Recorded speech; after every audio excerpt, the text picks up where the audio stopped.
Good morning, everybody. Welcome to Student Hub Live. For those of you who don't know me, I'm Karen Foley. I'm a lecturer here at the Open University, although I'm broadcasting from my home in today, sunny Pembrokeshire in West Wales. And I've got heaps of people to meet you today. And I see that you've all been logging on early and making connections with other people and telling us what you're studying and where you are. So I'm hoping that some of you have come along to our previous events, but if not, let me just briefly explain how the show works. So Student Hub Live is the Open University's online platform. We do loads of events like this, and we also do study skills workshops in Adobe Connect on all sorts of things like time management and essay planning and writing, exams, etc., and all sorts of things that can support you in your study. And you can find out more about those on our website and book your ticket to the events that are going to suit you.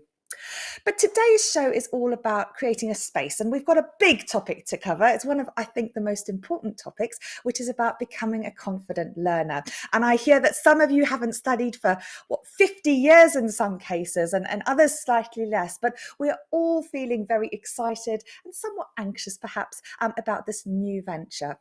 And because it is new, there's stuff that you're going to want to ask questions about and things that you're going to know.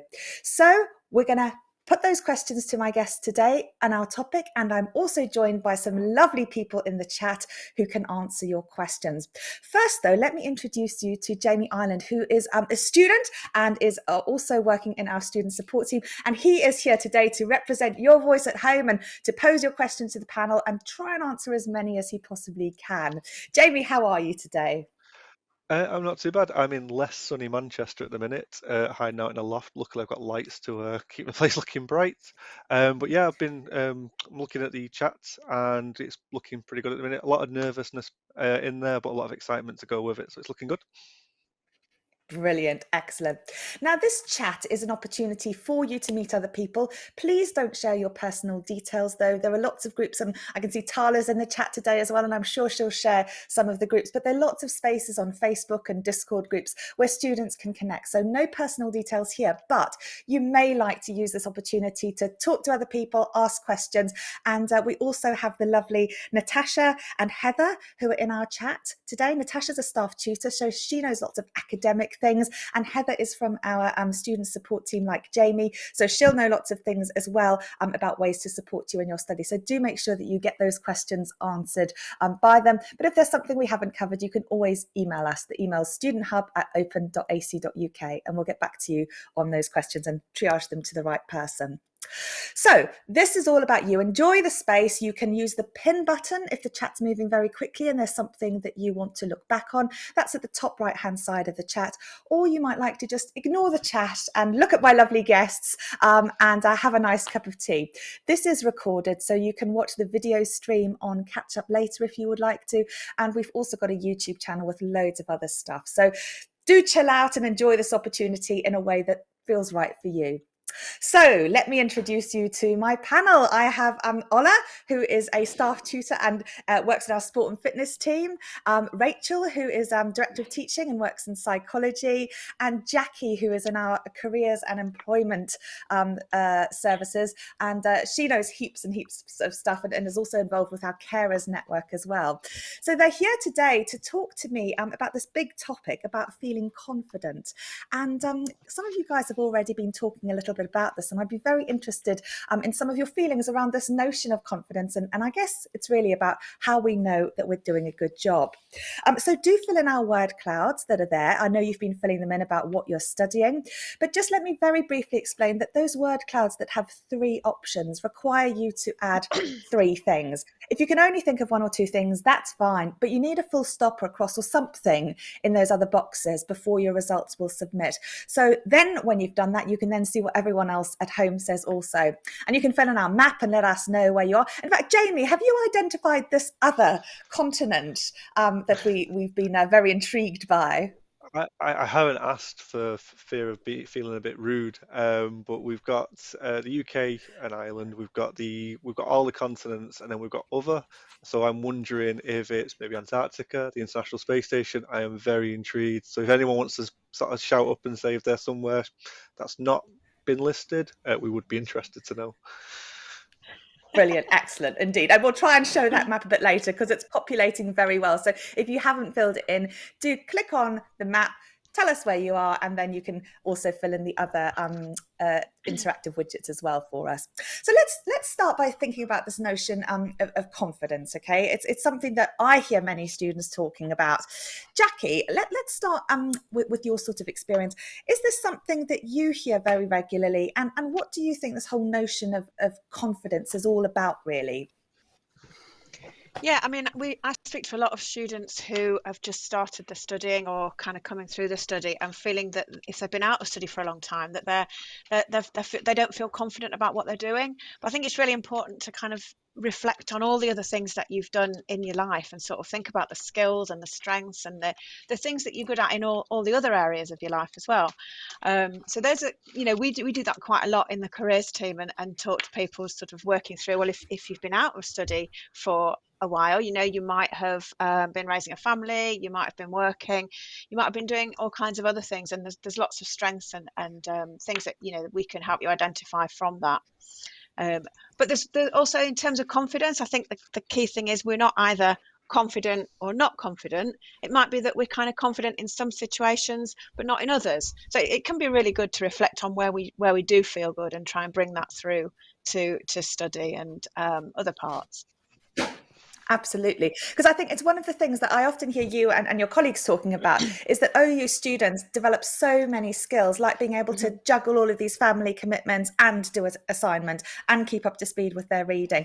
So their time management skills are excellent, prioritization, being able to articulate things, all of these sort of things that we often don't give ourselves credit for are really important. But while we can feel very confident maybe sorting out the family lunches or, organizing certain things, sometimes applying those things to other areas can feel hard because they're so new. So we don't often think that we can do them, maybe. But it really is about kind of transferring, and being proud and being, really pleased about what you can do in other bits of your life and thinking, yeah, I am really organized. I can sort of manage the family, get to work, maybe care for an elderly parent. Perhaps you've got an ongoing illness that you manage, or there'll be kind of skills that you've got from all those different things, and it really can be transferred across. Because if you're thinking about your study, it's about, like Karen said, about being organized, about maybe planning your time, about kind of being able to ask for help. Maybe there's different skills that you would have got from all of those different areas that you can definitely bring into study. Absolutely. We'll come back to you for some more tips on that, Jackie, in just a minute. But before I do that, let's get to Rachel's thoughts, because Rachel sort of, I guess, brings some psychology to the whole discussion, really. Rachel, what do you have to say about confidence? And in particular, I guess, this notion that Jackie's talking about doing new stuff. Yeah, I think it's really interesting because I totally agree with what Jackie's been saying about transferable skills and recognizing when you have those transferable skills. And at the same time, I think we all know that when we're starting a new job, when we are starting a new hobby, we don't feel confident right on day one. And that's okay because, there's a lot to get used to. And there's new ways of working, or there's new techniques to build things to become familiar with. So I think when you are feeling that lack of confidence at the start, recognizing that that's really normal, it's almost part of the process, really. As you start to increase your familiarity with your surroundings, with the ways of doing things, with what's expected of you, as well as what you expect of the new thing you're doing. So actually that giving yourself time and recognizing that that's okay, that's normal, that's how things have always been when you've started something new, and it is true for most people most of the time. And actually, as you start to explore the websites, as you start to read your books, as you start to interact with other students, ask questions of your tutors, the familiarity will start to build and you'll start to feel more settled. And so that's just a really normal process for us. So the fact that you don't feel confident right on day one, that's the norm.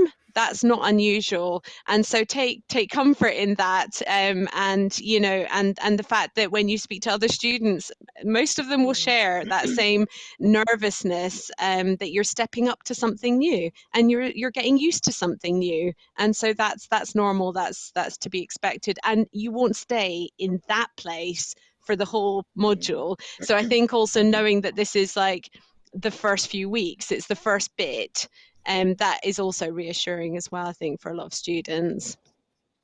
Absolutely. So let's take a look and see how you guys, just before day one, are feeling. We asked you on our word cloud how you're feeling, and these are some of the things that you said. And Ola, I'm going to ask if we can pick up on some of these things with you, because some people are feeling really happy and excited and proud, which I absolutely love that word, inspired and fun and optimistic, whereas some other students are feeling overwhelmed. Some are feeling highly stressed. Others are saying, that they've got really poor self-confidence, and apprehensive and nervous and intrigued. So there seems to be a real mixture here, of feelings with students, which I think, as Rachel said, is really normal. And, just before module start, it's very likely that perhaps you're on both ends of that spectrum for very different reasons. But Ola, I wonder what you've got to say about some of this, and perhaps sort of from, I guess, a sports perspective around things like, how we can often feel those nerves perhaps at the start of something, and we need to sort of keep going with those. And also, I think you've got some advice a little bit later about how students may get some support for some of this as well. Yeah, thank you. Just to add to what Rachel and Jackie have mentioned, it's interesting the points they've made, because it's similar to what I was saying in my talking points, that I would always say to students or to anybody starting something new that and again, it's this thing, try and be positive as much as you can be. And also, as Jackie, Rachel has said, don't allow things to be overwhelming. So don't get overwhelmed at the fact that you are lacking confidence, that I am a bit nervous, because quite frankly, you're doing a new thing. You're supposed to feel nervous. You're supposed to feel anxious about it. I will say it's quite unnatural for somebody to say, I'm going into this new job and I'm going to be the greatest thing since sliced bread, because you don't know what that new job is yet. All the skills that you think might work actually may not work. So you're trying to tread carefully, and then pick up stuff. But for students coming in from any kind of background, maybe, for example, and I'll use myself as an example.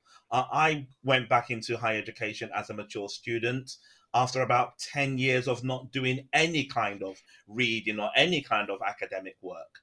But here I am today as an AL and also as a staff tutor. So there is the passage of where you can get to has been trodden by so many people before.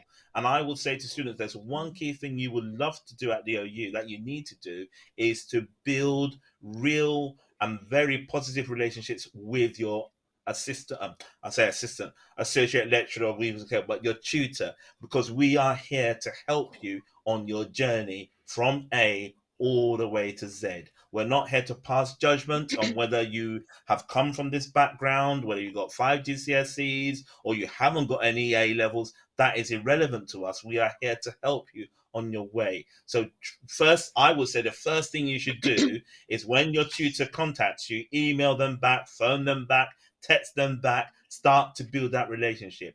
And this is the key thing as an AO that we say to ourselves: never be afraid to ask that so-called stupid question. There isn't such a thing as a stupid question, because, as we're saying, everybody in that particular tutorial, in your tutor group, either on a WhatsApp group, are most likely thinking of that same question. And if none of you ask that question, then none of you are aware of what you need to know to move forward. So don't be afraid to ask that question, because the tutors are not going to use that and think, oh God, what a stupid question. It's not. It's a question that you needed to know because you don't have that information. If you had the information, you wouldn't ask it, or you're seeking for clarification. So always build on that.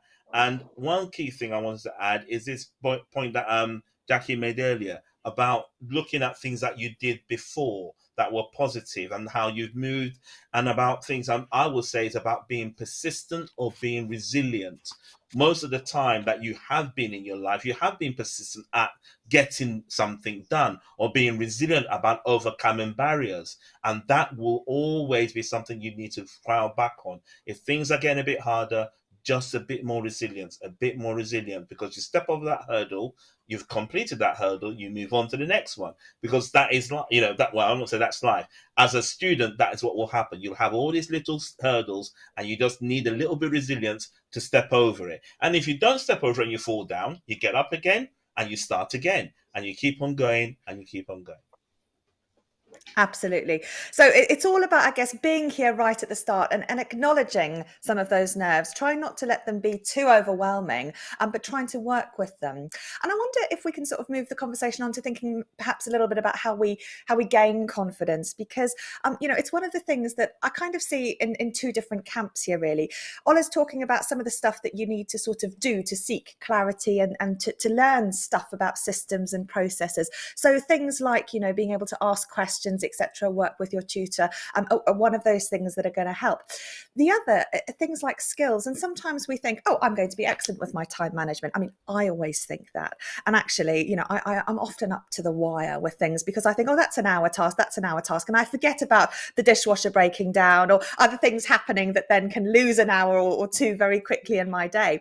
But I often think nonetheless that I'm excellent at my time management. But there are things that you can learn, and there are techniques that you can sort of develop to work on some of these things. And in fact, some of these we do at Student Hub Live, but there are lots and lots of resources. I'm sure Jamie can fill you in the chat about some of those spaces that are very common for students as well to look at. But before we do, let me just take a quick trip to Jamie and see how everyone is at home. We've got some lovely comments here last night as well. Nathan got to a point last night where he cried a few hard years ago, was so nervous and thought why I should be proud. And he agrees that proud is the best word, which I think as well. It's awesome to be starting such an incredible journey. But Jamie, what other stuff are people sharing in the chat? It's been quite a lot. We got stuck on the Euros and Eurovision for a second when we were talking about locations. But some of the other things that have come up is, obviously, there's a gentleman called Martin who was asking if there's anybody under 25 in here. I think because we have got quite a lot of mature students. Tyler's put a really good link on Facebook for a group for young students, so that's something to check out if you want to, obviously, branch out a little bit and network. Laura said she was sort of, I think, coming on with what Ola was saying, starting something new always makes her anxious, doesn't know what's going to happen, but once you get the routine going, that obviously breaks some of the anxiety. And then we had Grace as well, who was replying to someone just saying, take it 1 week at a time. Don't take it all in at once. That's not how it's meant to be. That's how you can get intimidated. Break it down and take it, like Ola was saying as well, just take it as hurdles. Do one, then move on to the next. Absolutely. Well, let's take a quick look, Jamie, at that map, because everyone's been filling it out so we can all see where people are. Here we go. We've got lots of people in the UK, also lots of people in Europe, and all over the shop, including the mysterious other place, which I'm hoping someone will tell us where that is. We also had loads of under 18s with us on Monday. In fact, the Open University has seen a massive growth in young students. There's something like 180,000 students studying with the Open University, so there are heaps of people, and while we've got lots today, there are heaps more out there. So Tyler's put some of the groups in the chat that you may want to join, but do know that you're certainly not alone because of the volume of people. There are all sorts of things that we have in common, so if you do want to connect, as Jamie says, make sure that you do that. Let's also take a quick look at what you're studying as well, so you can see some of the things that people have been filling in. Here you can see psychology, which Rachel will be delighted with, is one of the key words that's coming up here, but we also have lots of science students, for example. Some of you know the modules, some of you are interested in the career, end goal, etc. And if you are studying with the arts and social sciences on things like A111, A112, A113, psychology and social sciences, then we have an event specially for you on Monday next week. So make sure you see the Student Hub Live website and come along to that also. Right, so let's think then about how we can gain confidence, because I think we've discussed this notion, we've agreed that it's really important. Jackie, what are some of the ways that you in careers work to sort of boost confidence? What are some of the techniques that people might sort of be able to apply or think about in terms of their own situations? I think going back to what we were talking about earlier, one of the key things is really to sort of think about your transferable skills. And the experience that I have is when I speak to people, and if we're doing a CV or we're talking about the different things they've done before, often when they kind of think about all the things that they have been through and the different sort of experiences they've had, that can really build the confidence, because people sort of tend to forget. I mean, I do it, I'm sure everyone does it. You sort of forget, oh God, gosh, I did do that job, 10 years ago. I did manage that project, and just kind of going back through and thinking about that can really make people feel more confident about where they're at. We've got a tool called Future You, which I won't there's a link actually on the Student Hub page, so you can follow the link if you want to, and there's a tool there which can help you really to sort of reflect on where you're at and where you want to get to. And we had some really great feedback a couple of weeks ago on one of the student forums from somebody that said, going through this process really helped him feel more confident moving into level 1 study. So it really does help with that. And then different things like different sort of things around sort of thinking, reframing how you're thinking about things, thinking more positively, like Ola was mentioning earlier. So I was thinking about this, if you're feeling sort of negatively about something, or having a negative thought about something, which for an interview it might be, or why would they want me? I'm going to freeze. Just trying to change that language around a little bit to, I've been invited for interview, so I've got just as good chance as anybody, immediately helps you to feel different.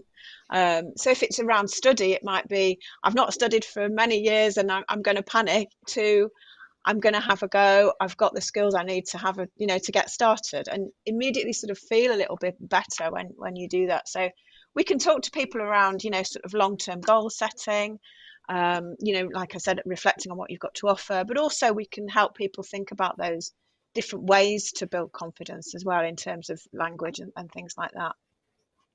Absolutely. I was talking to someone yesterday, and even coming on these shows, in fact, I've been doing this for quite some time, but I still get really nervous coming along and talking to people, as I think we all do. So it is hard, but sometimes I think that mindset is so important. And I just think, let's just pretend I'm a really positive person, and let's, try and sort of reframe some of these things, because it's so important. Because Louise has said everyone in the forums on her module seems so confident and experienced, and she's finding that a bit intimidating.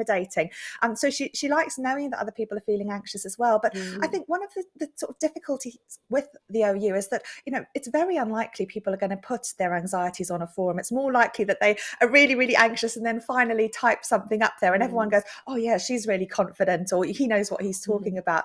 So we don't really know, and we can sort of lead ourselves into thinking that everyone else is okay and we're not. And that's why we have these events, because it's so important to know that everyone else is winging it and killing it and getting there through different ways, and to help each other is really important.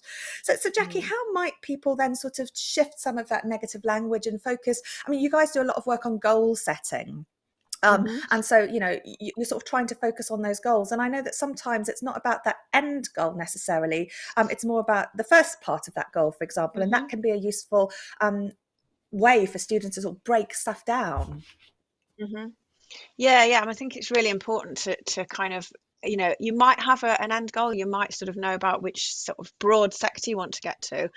But actually, what's really helpful is to break it down, like Karen's just said, to sort of think about some small action points. And we can do that again through, there's all sorts of ways that we can support you with that. We've got lots of resources that you can look at yourself. So things like there's an interactive tool called Kudos AD, where you can sort of go through what you like, what you don't like, and how you're planning, and that can help you to set some small goals. We've got webinars you can attend or watch, recorded things. And again, there's some links on the Student Hub page to some things you can have a look at. But we do also do kind of one-to-one sessions, so we can work with people to really kind of break down where they're hoping to get to, how they want to use the study. But what might be useful to do right now. So I want to make the point as well that if you do want to start to explore this, it's never too early to come and have these conversations with us in careers. And like Karen says, you know, we can look at really small sort of first step action points and goals, which might be I don't know, it might be doing a skills audit, for example. So in the career planning guide, there's some exercises you can do that are quite straightforward, but really helpful to start to think about, you know, where might I want to take my study? So that might be a way for us to sort of help you to set some small goals there. Absolutely. And as Ruben says, it's really important to celebrate those mini milestones. So, you know, very often the end goal can seem far away and really, you know, sometimes unachievable at times, but it's about putting one foot in front of the other. Yeah, In fact, I interviewed definitely. some great students on Monday, Heidi and Pierce. And if you haven't seen that, that'll be available quite soon. But Heidi, she just started doing one thing at a time. And eventually, you know, she built up her confidence and started getting different qualifications and things. And just by sort of, she used to just sometimes say, oh, you know, I don't feel like studying, I'm too tired, but I'm just going to, instead of do an hour, I'm just going to do half an hour. And she just sort of tried to keep going. And that, putting one foot in front of the other, just really worked for her. So Rachel, I wonder if you could help with something that Laura's sort of talking about. She says having negative words echoing in the back of her mind is always a struggle, but she's allowing some of the good stuff to be a bit louder. And I think, you know, we're all a little bit guilty of some of those things as well. How might you suggest she can kind of work with that and amplify those good thoughts? Yeah, I mean, I think it's one of those really interesting things. We all know that if we get anything that we feel is negative feedback or negative comments, even if we have loads of positive comments or loads of positive feedback, which is the one that lingers? And if we're realistic, we would all own up to the fact that it's the not the hugely positive, overwhelming number that we kind of plays on our mind. It's often the one that's less positive. So I think, you know, recognizing that for what it is, knowing that that's what's happening sometimes is really helpful. Because I think when we acknowledge that that's what's happening, it kind of takes the power out of it, takes the strength out of it, because we start to realize that we are probably making that one the big one, you know. And actually, what would be really good is if you can find some positives and put them at eye level, you know. So maybe there's a post-it note that you can put that had your study goal on it, or a bit of positive feedback from a tutor, or even like from a friend or family member saying, I think it's amazing that you're doing this, or, you know, I'm really proud of you, mom or dad, or whatever it is. It can be something really small, but I think kind of allowing yourself to be reminded of the positive feedback or the positive statements can really help kind of start to just unpick a little bit the kind of earworm that we end up with the one that's not so positive. And I would encourage you, you know, you'll all kind of encounter your first assignment at some point. And one of the amazing things about those assignments is the fact that you get this individual feedback from your associate lecturer that's tailored exactly to your assignment. And what that feedback will always try and do is say what you're doing well, and also what areas they think you might benefit from working a bit more on.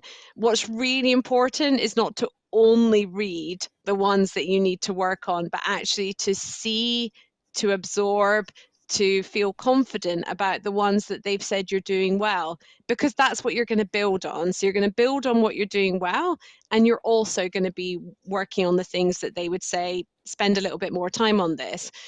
So I would always say, again, write down something. Physical often is helpful. So write down the things that have been spotted that you're doing well, and also the one or two things that might be your focus for your next assignment to kind of work on, to improve on, maybe spend a bit more time on, because it's about balance. It's not about saying that we're never going to have those negative thoughts or never going to have those things playing on our mind, but try and balance it. Try and make sure that you're also hearing and really listening to the positives as well, because it's when it starts to become unbalanced that it becomes unhealthy. It's not a wrong thing to hear the negative.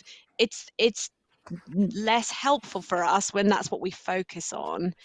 So it is about finding that balance. And as I said, putting up a little post-it on the fridge saying you've got this, or with your study goal or something, or your career goal. What are you working towards? What's your next thing that you're doing this for?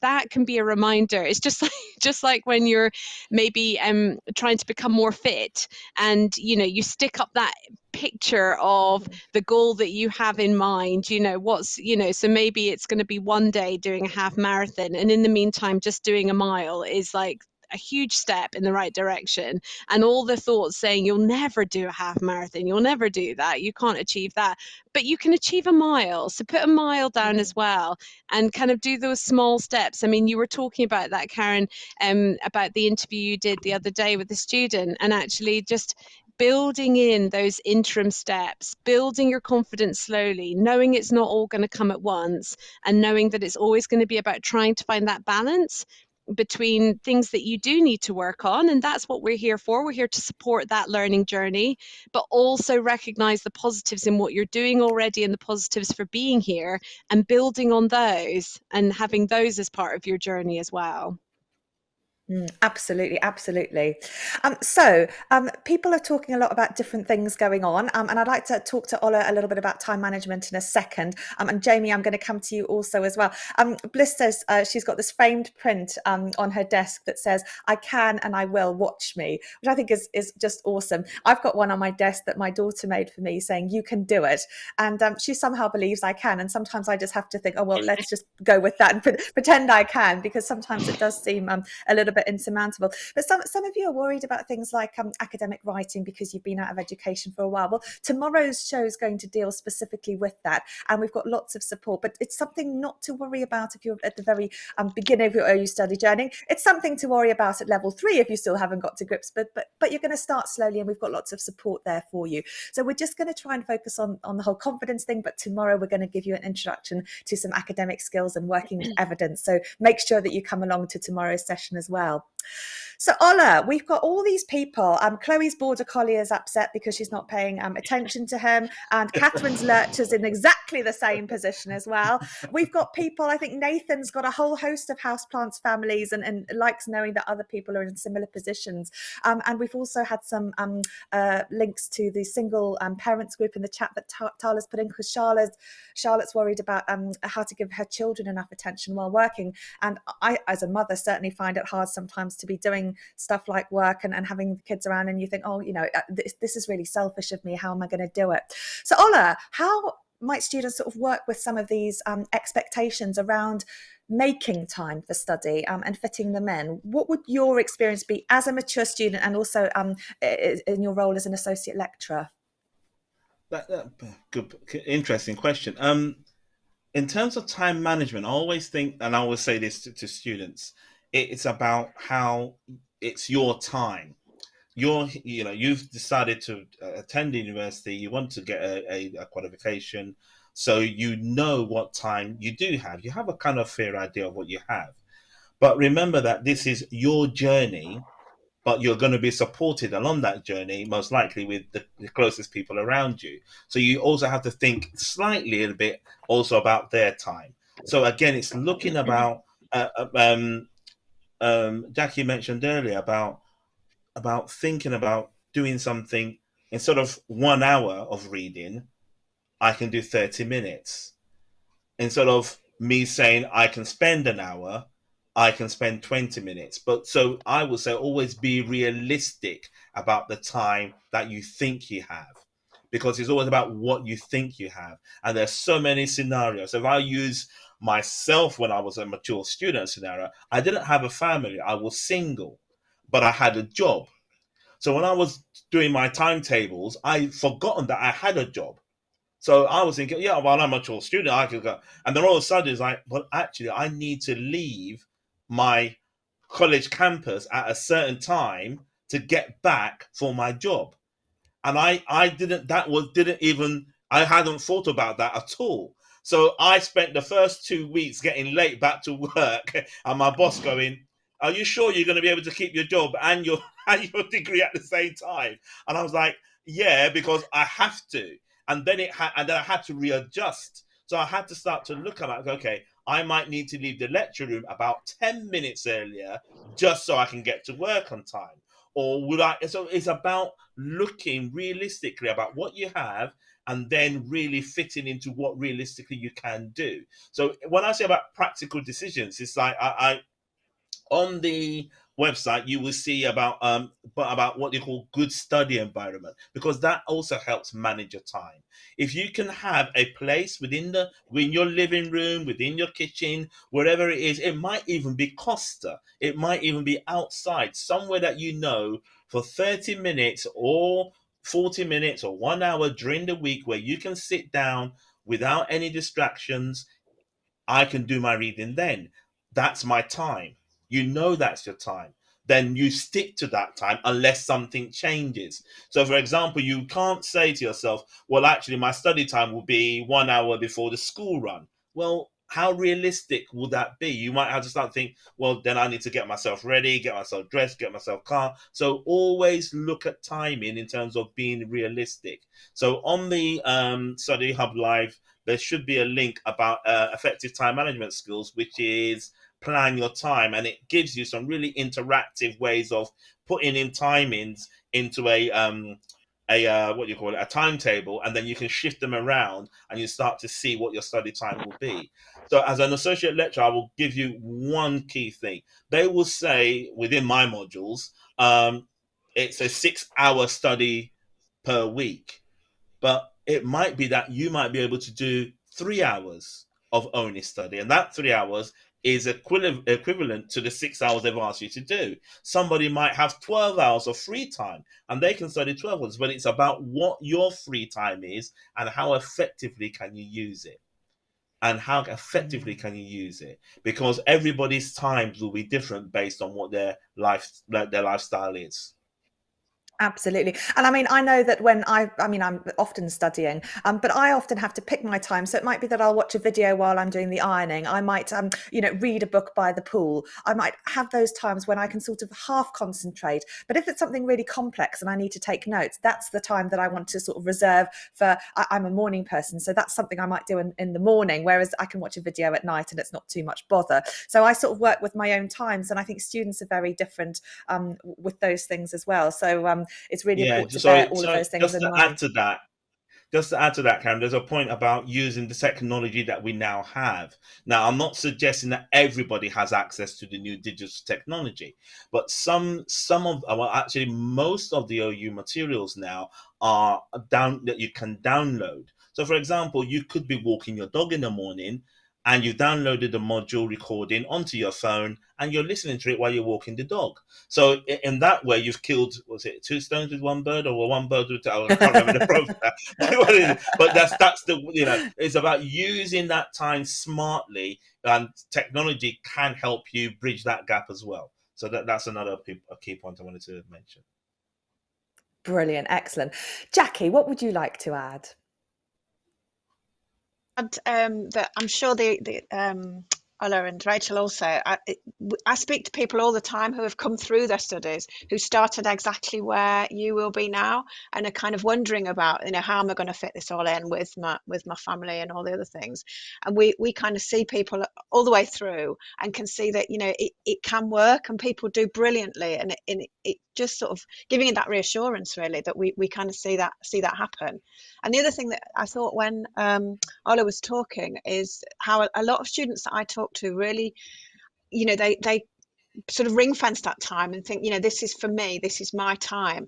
And I've spoken to lots of students who've been through really difficult situations, personal situations, and you kind of think, goodness, how do they keep going? But it somehow helps them, and it's their time to sort of work on their study, but it's also gives them something as well. And just one really quick final point. We've created a webinar resource with Neil Boddington from the disability team around growing your confidence, and it has a worksheet attached to it which includes some of the exercises and things that Rachel was talking about earlier. So I just encourage you to have a look at that, which is on one of the links. But really great practical exercises, sort of very similar to what Rachel was mentioning. Brilliant. Thank you, Jackie. And the links for those and the documents that Ola mentioned are below the programme on the Student Hub Live website, so check those out. Melanie says, and I love this, my husband pushed me to do this. He knew this had been a dream of mine since being a girl. My 3 kids and him are proud of me, and their confidence in me and their support is helping me cope. And I think that's just awesome, because so often, we forget that actually, children seeing their parent being disciplined, wanting to learn, committed to doing their homework and schoolwork are actually great things to set examples for. So it is really important to sort of bear those in mind also. I'm going to show you some of the things from our word clouds, because these are really, really brilliant. And we're going to first look at knocking your confidence back. So we've asked you what knocks your confidence back, and also what helps your confidence. And then I'm going to come to you, Jamie, and see how everyone is at home. And then we can perhaps reflect on some of those things that are knocking confidence back. So here we can see that the biggest thing seems to be things like fear and anxiety, self-doubt, my 2-year-old, low self-esteem, procrastination is a key one. Being told I can't do it. And I've heard this from you guys today. You've been talking about people saying, you're not clever, you're not smart. And actually, we've proved otherwise. Other things like depression, not being supported, having closed thinking, having low marks on TMAs, work overload, burnout, lack of clarity, loneliness, lack of OU response, no job prospects, never been to university, not studied in years, dyslexia, overthinking, unhealthy comparisons. Tala wrote a brilliant blog about that, which is on the Student Hub Live website you might like to look at. I'm sure she'll put the link in the chat. Talking silly things, being out of practice, potential maths. Maths, I think, can often feel like something really insurmountable to people. There's a great resource on OpenLearn actually called Maths Help, which you might like to look at. Poverty. So lots and lots of quite substantial stuff going on here that is very real and really can have an impact on confidence. Jamie, let me come to you quickly before we look at what can help with confidence and see how everyone's feeling at home. Well, it's been a mixed bag. A lot of people have sort of given us their sort of personal circumstances, which is really good to see, because it shows you that everybody's situation is very different. Couple of key points as well, and everyone's picked up on this, is obviously not to compare with each other. You have got your own sort of journey, and you work with that as best you can. Couple of sort of nice things that I've been seeing as well. Laura's getting 2 mentions here. So the first one is that she's got a pin board that she's got at eye level, so she just puts up encouraging words to look at when negative thoughts creep up, so try and get rid of them. She's also put, and I wanted to put this because I found it quite funny, is she was replying to somebody that her mum has been getting in touch with us, like, oh, you'll just do an hour a night then, won't you? And she's like, no, I'll be doing 12 to 14 hours a week for the first module. She's going to be a hermit, and she'll communicate when she can. So it's a good approach to make sure your friends and family know what you're up against, so that they understand to back off when they need to. Other than that, we've Maria has said about, physical exercise has helped give her a sane mind and be a bit more focused when studying, so boosting confidence. So like Ola was saying, as long as you're reasonable with your time, you can plan exercise into it, that might help. And then my 2 colleagues, Heather and Natasha, have got some useful things as well. They're saying about, there's lots of links and useful resources for well-being, especially in mental health, on the Help Centre. And Natasha's also pointed out as well, having a good place to study is really good as well. So having a set place to, when you do have the time to sit down and obviously crack on when you can. Brilliant. No, that's excellent. And thank you, Natasha and Heather, for all the sterling work you're doing on the chat. I love this comment from Caitlin, who says, comparison is the thief of joy, which I think is absolutely true. And Laura's partner's done a really fab thing, printing out a weekly planner. It's got working hours and she's put in time for her workouts. It's great to see so many people prioritizing exercise, which I think we all agree with, because in fact, all of us had analogies to like marathon running with an OU degree in terms of presenting this. So she's now put her workouts on so the whole family can see this, and her son understands she won't be going to an actual university, so he gets his mummy during the evenings and weekends as well. So a great compromise there for Laura, which is wonderful. So stuff that we've looked at here in terms of that word cloud about stuff knocking people's confidence back, some of it are things that we can't do a huge amount about. Others we can do things about. I just would like to invite Ola, Rachel and Jackie, if there's anything you wanted to sort of pick up on that particularly resonated from you. Rachel, let's think about how you sort of experienced a lot of those things happening for students. Yeah, and actually, when you were talking just now, so friends and family and the role that they have.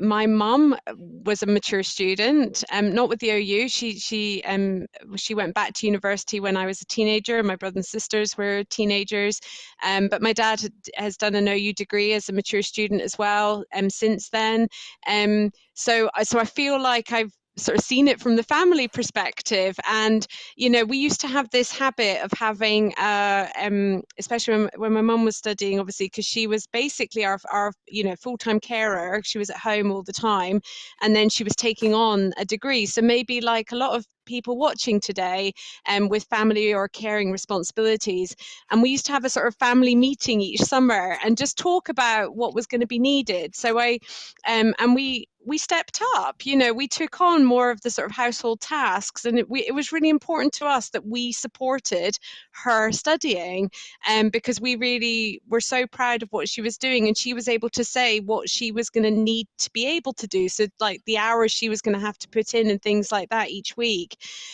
So I would really encourage all our students to speak to your friends and your family about what you're doing, about what's going to be needed, because having them understand what's needed, that it's not some 1 hour a week thing. It is more than that, and will allow them to better support you in your studies. So I think, especially where you've got caring responsibilities, whatever that looks like, I think speaking to those who are affected by that, and actually kind of encouraging them to help you with your studies. So the student whose husband's done the study planner, brilliant. I mean, anything practical that just shows that how they can help you, ask them for help. A lot of people would love to help you get help you in your study journey, but don't know how to, don't know what they could do. And it might be small things like when I'm reading, maybe one of your kids could have a go at doing a simple dinner, or bring you a cup of tea, or it could be the smallest thing, but anything that encourages you is going to actually help you with your confidence as well, because as your family and friends get around you, that's really helpful, and often that is the thing, because those needs, they're kind of looking after your children, it's not easy to compartmentalize that like you can with working hours for a job, and knowing that you're going to be in the office at these times. When you're looking after children, when you're looking after family, if you've got caring responsibilities, that's a little bit more fluid. That's a little bit more, it peaks and troughs, and it can be any time of the week, and it can be any time of the day. So kind of encouraging them to work with you, I think is really good. There'll be nobody prouder on your graduation day than your friends and family. I can say that as somebody whose parents have been mature students, and honestly, the biggest cheers coming from those around you. So encourage them to be part of your journey, because they can be really helpful, just freeing you up, and helping you with that time and that space. Talk to them about your learning. There's nothing that helps build confidence in what you're doing more than actually chatting to them about what you're learning, especially all you psychology students. People are really interested in what you're learning. So chat to them about what you're learning. If you're studying history, talk to them about it, because actually it helps you learn it, and that builds your confidence as well. So it's a win-win. So anyway, those are a few things, but I was really keen to get in the fact that I've seen it from the being the child perspective, and such a positive experience it really was. Absolutely. And I think that point about talking about your studies, people often say, but I don't know anything about this. And that is the perfect person to explain some of these things to, because if you can say, well, hey, I was reading about this, and isn't this interesting? And then all of a sudden you'll go, actually, I can't remember what that was. And then you can go back and check. So it helps you just check your own understanding of what it is that you've read, and being able to articulate something that you've read or listened to is a really important skill in terms of writing in your own words and stuff like that as well. Jackie, I wonder if we can pick up on some of these other things that the students were talking about in terms of disabilities. So one of the things that the OU does want to know about, and I'm sure that Jamie and Heather have put this in the chat, is we'd really like you to tell us if you have a disability, if you're a carer, and if things are going to impact on your studies, so that we can work with you to support you in your learning. So Jamie will sort of be talking a little bit about that. But Jackie, we have a lot of students who come, as we can see today, from very, very diverse backgrounds. And it's important to celebrate that we are all unique and diverse. But some students who've mentioned some of their challenges, like, having learning difficulties, for example, that are there. Could you give us some guidance, I guess, on celebrating some of those differences and working with our unique strengths and weaknesses that we all have? Yeah. I mean, I think it's really important to kind of talk about this and reflect on it, because like you say, there might be lots of people who are feeling that, they might learn differently, they might think differently, or might have another sort of challenge or physical disability. And I guess what I would try and help people to do is, although acknowledging that there are barriers and there are challenges, there may well be strengths that you've gained from some of the things that you faced. So it might be that if you've got a health condition or a long-term health condition, excuse me, it might be that you've really developed that sort of resilience that Ola was talking about earlier on, or that sort of problem solving or time planning if you have to think about planning an outing or something. So you may well have gained some strengths from that. Or if you kind of identify as neurodiverse, it might be that you've had to kind of, again, got different strengths from that, which maybe, I'm not saying everyone, of course, is just sort of some suggestions. It may be that you're particularly creative, or again, particularly good at problem solving or thinking on your feet or managing many different projects. We've got lots of resources and support within the careers team where we can talk to students about helping to identify what those strengths might be and really celebrate the kind of strengths and the positive things that you've got to bring. And again, Karen mentioned being a carer. So similar sort of thing. I'm a carer and I have to sort of think about different things all the time in terms of making appointments, getting to appointments, juggling work, thinking about my daughters, all the different things. So I think that does give you different strengths in terms of, again, sort of in terms of resilience and planning. So trying to think about that is really key, to sort of think, I've got all of these things to offer, and just really remembering that there's no one type of intelligence. We're all intelligent in different ways and can learn differently and think differently. And just I'd encourage you to declare if you do need any support, or declare disability or different status that you might have, like a carer status, because then what we can do at the OU is we can really help to look at if there's any ways that we can support with your study. So the disability support team will look at a range of adjustments that there might be, and there's so many examples of very small adjustments that might really help and make a difference to how confident you feel about doing your study. So I'd say kind of really believe in what you've got to offer, but also do ask for some practical help. That I'm sure there'll be things available. Absolutely. And while a lot of these things are labels, and that's the long and short of it, they do often give us different strengths. I often wish I was a lot more linear in my thinking. I wish I had more common sense, but I can be really creative at times, and you just can't have it all. So I think it's about working with some of those strengths, being able to identify them, and know that if someone like me, you have no common sense, then it's really important to sort of plan some of the practical things, and maybe I'll talk to a friend about helping me make some of those plans. Otherwise I sort of lose the odd hour here, there or everywhere. So it's just important, I think, to sort of work with those, but knowing that we all have them. So Tana's put some links in for the disabled students group and the carers group as well, which is really important. And Shelley Louise says the OU have been great. She's autistic and disabled, so she's had really good experiences. Cassie, this is very common, has anxiety, depression, ADHD, autism and physical disabilities. She says it's like Pokemon, got to catch them all. But she says the student support team have been amazing, talking through what she might need and how they can support her. So Jamie, let me just come to you, because in your other role other than Student Hub Live Chat, hot desk host with the most, you work in the student support team. What would you like to say to students about some of this sort of stuff? And I was going to start with a thank you to Cassie, because she's also said about she thought the student support team have been amazing to her, talking her through what she needs and how to support. And that is basically what we do at the student support team. We are effectively sort of a borderline between a guide and a signpost in a lot of ways. So there's a lot of stuff that you can find for yourself on the help centre. I think Heather and Natasha have been really instrumental in getting that message to people. When you log into Student Home, top right hand corner, there's a button for help centre. Tons of stuff in there, not just about disability. There's the careers. There's just trying to think through my head now. Lots of stuff about your exams that are coming up. If anyone's nervous about them later down the line, lots of little things to help with that. About how to submit your TMAs, tons of stuff. But if you go in there, that's where we would probably direct you to sort of get an idea first. There's an online form to fill in to make sure you're getting support for any kind of disabilities, physical, mental, or learning, specific learning disabilities. We do try to cater to everyone. We treat people as people. You're an individual. You're not a number. Just because you have a condition doesn't define you. You are going to be obviously different in your own way.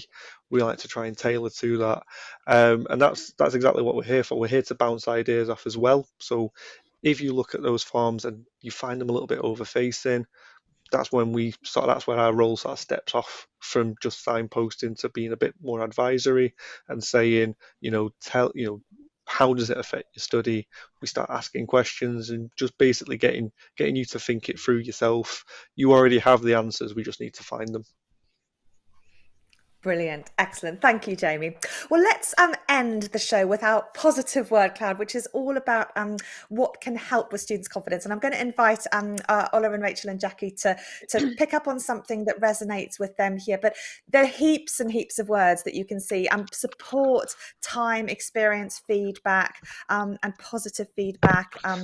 They're getting started and taking that first step is absolutely awesome as well. But there are other things: familiarity, meeting other people, getting good grades, using library skills, asking questions, being told I can, self-compassion, meeting my tutor, community, time management, attending tutorials, Facebook groups, attending Student Hub Live, support with my maths, and little wins. So there's lots and lots of wonderful content here. Rachel, what would you like to pick up on that our students have mentioned in terms of confidence? And I'm hoping at home that you can pick up some things here. Yeah, I do the thing that strikes me is that a lot of those are about understanding yourself. And when I was preparing for this morning's session, I kind of was writing some notes, and I wrote down, whatever you're learning about, you're also learning about yourself. And that's what stays with me, that you're learning so much about yourself as you study, and the things that in there, the positive feedback, the support, and everything, it all goes back to, as you're learning through your studies, you're also learning about yourself, and your confidence will grow as you understand yourself as a student better. Yes, it's really important because Rachel's made a point regarding support from your home, family and friends. Jackie talked about the support in terms of the physical disabilities, and Jamie's talked about support from student support. And I want to just to add it from an AL perspective, and just to go back to what the point that Jamie just made. If you don't speak, if you don't tell us what the problems are, we cannot help you, and that then starts to knock your confidence even more. So I would implore anybody today who is either saying they're suffering from anxiety or depression or mental health pain to seek that support either from their support systems at home, or as it stands now, the other support system you have is the OU. So the student support team, they are absolutely great. I can say that from an AL perspective. And also, and as an AL, we are a great support mechanism as well for students. So please speak to us. Tell us what's going on. So if we can't help you, we can signpost you to the team who can help you. And in that way, your confidence starts to get better. The only thing that does knock confidence back is the fact that you feel you're in the wilderness and there is no support. That's when you do start to get trouble. So please seek support. Don't be overwhelmed if things are going wrong.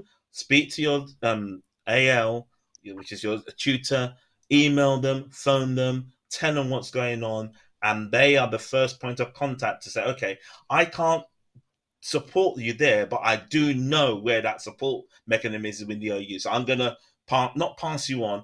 I'm going to refer you. They'll keep you in contact, and they'll be updated. So that's what I say about the support student system being really great, because I've had students who have had issues in the past, and I have referred them on. But the student support team have kept me in contact and updated me what's going on with the student. I have then gone back to the student to say, how are things going? And they say, oh, yeah, I'm getting better, or this has been happening, this has helped, and that's not helped. And then the confidence starts to build back again, because you're in that system. But if you don't say anything and you're in silence, there is, and that's where the isolation gets even worse, because things then get worse and worse. So please, please, please contact your AL, contact the student support team, use the support mechanisms around you. That's the greatest thing. That is the greatest ally actually you do have as a student.